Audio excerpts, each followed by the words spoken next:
The order exists before anyone touches it. It is already complete when it arrives, already shaped by language that leaves no space between instruction and outcome. Its sentences are short. Its verbs are precise. There are no alternatives embedded within it, no conditional phrasing, no margins wide enough for interpretation. The paper bears the weight of certainty, not because it is correct, but because it has been finalized. It moves the way all such orders move, downward cleanly without friction, copied, stamped, logged, acknowledged. Each transfer is recorded, each receipt confirmed. The system does not ask what the order means. It asks only whether it has been received, and once that question is answered, the system advances. The order is read aloud more than once, not for clarity, but for verification. Each reading strips it further of context. By the third repetition, it is no longer a set of instructions. It is a sequence, a rhythm, a procedural fact. Those who pass it along do not alter their pace. There is no urgency yet, no visible alarm. The order does not announce danger. It does not threaten. It does not persuade. It simply states what will happen next, using language that has been used before in other moments with other results. The familiarity is its strength. No one pauses over it long enough to consider its shape. It is not examined. It is processed. Hands move it from one surface to another. Eyes track the lines automatically, trained to recognize compliance indicators rather than meaning. Initials are added. Times are marked. The order becomes part of the day's structure, slotted between other directives, indistinguishable in form if not in consequence. It reaches desks where it is not questioned because questioning is not part of the workflow. The system is designed to prevent delay, not to invite reflection. Delay implies doubt. Doubt implies deviation. Deviation is disorder, and disorder is treated as the greater threat. The order continues. It moves through corridors where nothing changes in response to it. Doors open and close as they always do. Conversations do not stop. Routine persists. The order does not disrupt the environment. It blends into it. Its power lies not in urgency, but in inevitability. Those who handle it do not feel responsible for its content. Responsibility has already been assigned upward, out of reach. What remains below is execution. The language of the order supports this division. It contains no personal references, no signatures that matter, only authorization codes, reference numbers, and confirmation lines. Authority is present but faceless. Time advances alongside it. Clocks continue their steady movement. The order does not accelerate them. It aligns with them. Deadlines are clear, intervals specified. Everything fits neatly within the established schedule. Nothing appears rushed. Nothing appears wrong. The system absorbs the order seamlessly. It was built to do exactly this. By the time the order reaches its final form, no longer a document, but an instruction embedded in movement, it has lost any trace of origin. It no longer belongs to anyone. It belongs to the structure, and the structure does not reconsider. There is no moment where the order feels fragile. There is no visible point of failure. Its language is firm, its transmission flawless. Every step confirms that the process is working as intended, and because of that, there is no mechanism left to stop what has already begun. The structure receives the order without disturbance. It does not arrive at a single point. It appears simultaneously in multiple places, each instance identical, each pathway predetermined. The system was designed to prevent bottlenecks. Redundancy ensures continuity. If one channel slows, another compensates. Nothing relies on discretion. Everything relies on alignment. Authority is layered, not concentrated. Each level exists to translate certainty into action, not to assess it. The higher the level, the further removed it is from execution. The lower the level, the narrower the scope of responsibility. Between them is a sequence of roles whose function is transmission, not interpretation, not correction. Movement downward follows established patterns. The order is never handed directly from the top to the bottom. It passes through hands that are trained to recognize compliance markers, formatting, phrasing, clearance codes. The content is secondary. The structure privileges form over substance because form is easier to verify. At each tier, the order is acknowledged in the same manner. Receipt confirmed. Instructions accepted. timelines noted. No commentary is added because commentary has no destination. There is no column for it. No line where it would be recorded. The system does not capture uncertainty. It filters it out. Hierarchy enforces clarity by narrowing perspective. Each position is responsible for a fraction of the whole, and that fraction is deliberately incomplete. The design prevents any single individual from seeing the full trajectory. Visibility is segmented. Knowledge is compartmentalized. This is not an oversight. It is doctrine. Those positioned closer to execution receive the most precise instructions and the least contextual information. They are given sequences, not rationales, timing, not intention. The system assumes that clarity of action produces reliability. Judgment is treated as variance. Protocol governs interaction. When the order moves from one level to the next, the exchange is brief. Language is standardized. There are no questions because questions would require answers, and answers would require authority to modify. Modification is not permitted at this stage. The system favors speed without appearing hurried. Efficiency is measured by absence of friction. A smooth transfer is interpreted as correctness. Any hesitation would trigger corrective mechanisms designed to restore flow, not to reassess direction. Training reinforces this behavior long before the order exists. Personnel are conditioned to respond to structure rather than substance. Repetition builds trust in the process. Deviations are framed as threats to cohesion. The hierarchy is presented as protective, a way to distribute burden upward and downward simultaneously. Within this structure, responsibility dissolves as it travels. Each level assumes that evaluation occurred elsewhere. Above, it is assumed to have been considered. Below, it is assumed to be necessary. The middle exists to ensure continuity, not to intervene. Silence is built into the system, not enforced but normalized. The absence of objection is interpreted as consensus. The order does not require affirmation of belief, only confirmation of receipt. Compliance is procedural, not emotional. Time within the structure is segmented into intervals. Each interval corresponds to a task. Tasks are completed sequentially. There is no space allocated for reassessment once a task begins. Completion is the metric. The system advances by closing steps behind it. Physical spaces reflect this logic. Offices are arranged to facilitate transfer. Corridors direct movement in predictable paths. Documents are stored, retrieved, and redistributed according to schedule. The environment supports continuity, not interruption. Communication channels are narrow by design. Messages move in one direction. Feedback loops exist only to confirm execution, not to alter instruction. The structure resists lateral exchange. Information flows vertically, constrained by clearance and protocol. The order benefits from this rigidity. It encounters no resistance because resistance has no defined role. There is no position assigned to doubt, no procedure for pause. The structure interprets adherence as discipline, and discipline as strength. As the order descends, it becomes more specific and less negotiable. Ambiguity is removed through refinement, not reconsideration. Each layer strips away variables until only executable actions remain. What began as instruction becomes movement. By the time the lowest levels receive it, the order no longer resembles a decision. It is a schedule, a sequence of tasks aligned with existing routines. It fits because it was shaped to fit. The structure does not question alignment. It assumes it, and because every part performs its function correctly, the system advances the order with absolute confidence. Execution begins without announcement. There is no signal that marks the transition from preparation to action. The order does not arrive as a command to begin, because beginning was already implied. What changes is not intent, but state. Tasks that existed on paper now exist in motion.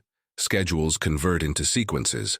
Coordination replaces anticipation. Each element activates according to its assigned interval. No one initiates independently. Movement occurs because the preceding step has closed. The system advances by completion, not by impulse. When one segment finishes its role, the next engages automatically, as designed. Communication is minimal, not because of secrecy, but because it is unnecessary. The order has already specified timing and alignment. Verbal exchange would only duplicate what has been formalized. Signals are procedural. Confirmations are brief. Language is reduced to acknowledgments. Units align themselves precisely as instructed. Distances are maintained. Intervals are observed. Nothing deviates. The absence of improvisation is deliberate. Precision is treated as a safeguard. The system values predictability above adaptability, believing that variance introduces risk. There is no internal debate because debate has no channel. The order does not request evaluation, and evaluation is not part of execution. Roles are defined narrowly enough to exclude interpretation. Each participant sees only the task immediately ahead. The sequence beyond it is irrelevant to performance. Timing governs everything. Actions occur when scheduled, not when conditions appear favorable. The system assumes that timing has already accounted for variables. Delays are interpreted as failures of discipline, not signals of misalignment. Coordination unfolds across multiple layers simultaneously. Each layer mirrors the others in form, if not in function. Movement appears synchronized because it is regulated. The order's structure ensures that actions converge without requiring awareness of convergence. Checks occur continuously, but they are checks of compliance, not suitability. Indicators are verified, positions are confirmed, deviations are corrected mechanically. The system responds to error by restoring alignment, not by questioning trajectory. Silence accompanies this process. Not an absence of sound, but an absence of dissent. The environment is active, yet emotionally neutral.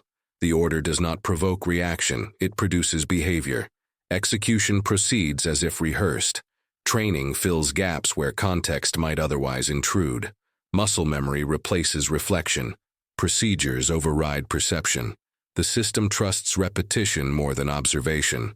Those carrying out the order do not feel urgency. Urgency would imply instability.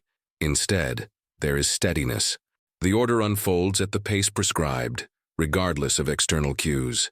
The system is insulated from immediate feedback. Adjustments occur only within permitted margins. Minor corrections maintain formation, spacing, timing. These adjustments are technical, not strategic. They serve to preserve the integrity of the original instruction. No one steps outside their assignment to assess the broader situation. Doing so would require abandoning position, and position is defined by obedience. The system discourages lateral awareness. Focus is vertical and narrow. As execution continues, the order becomes increasingly irreversible. Each completed step reduces the number of remaining alternatives. The system does not register this narrowing. It registers progress. Records are updated in parallel with action. Logs reflect completion. Status reports confirm alignment. The documentation keeps pace with reality, reinforcing the perception that everything is proceeding correctly. The order is now fully embodied in movement. It no longer exists as text. It exists as momentum. And momentum, once established within the structure, does not pause to ask whether it should continue. The first indications do not register as failure. They appear as irregularities, subtle enough to fit within accepted variance. Timing shifts slightly. Distances close faster than anticipated. Environmental conditions diverge from what was assumed, but not enough to trigger protocol. The system is designed to tolerate minor deviation. It absorbs these signals without altering course. Reports move upward as expected. They describe conditions using approved terminology. Language remains controlled. Descriptors are precise but restrained. Nothing in the phrasing suggests alarm because alarm has no standardized form. The structure recognizes only what it has been trained to recognize. The order remains unchanged. As conditions continue to diverge, the gap between instruction and reality widens. The system responds by reinforcing adherence. Additional confirmations are requested. Alignment checks increase. The assumption is that the issue lies in execution, not design.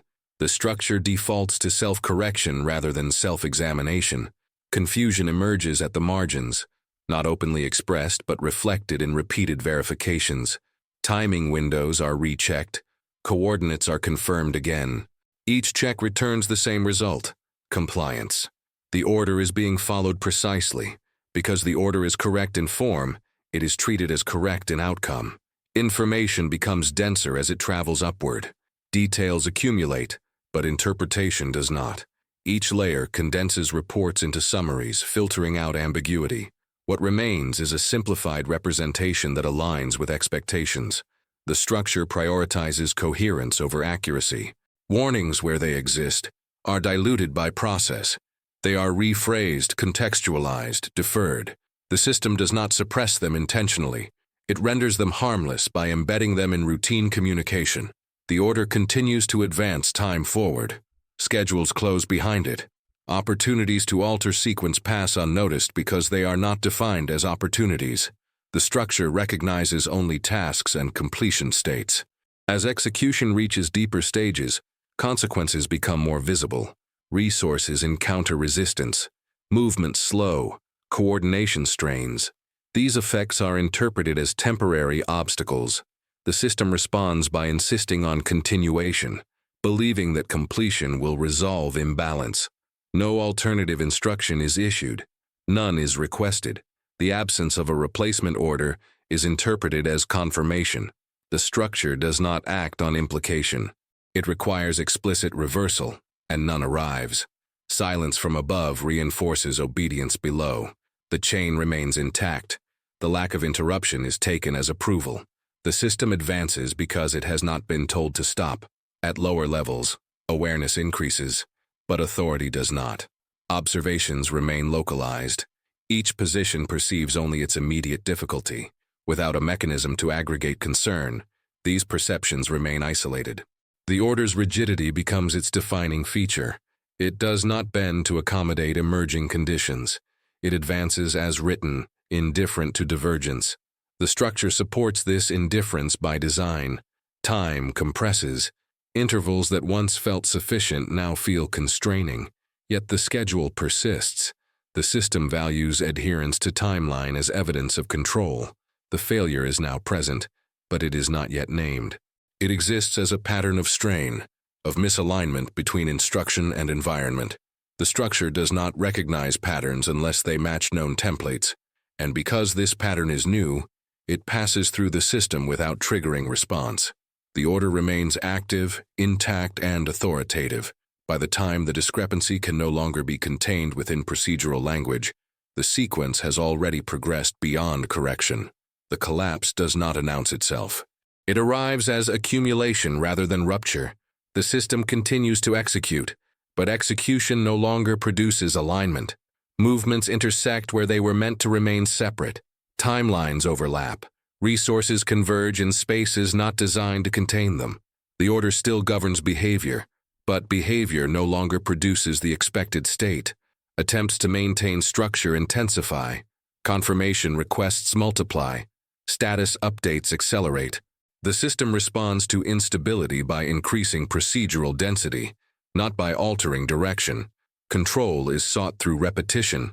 The same checks, performed more frequently, yield the same assurances. Compliance is total. Loss begins as absence. Signals fail to arrive within expected intervals.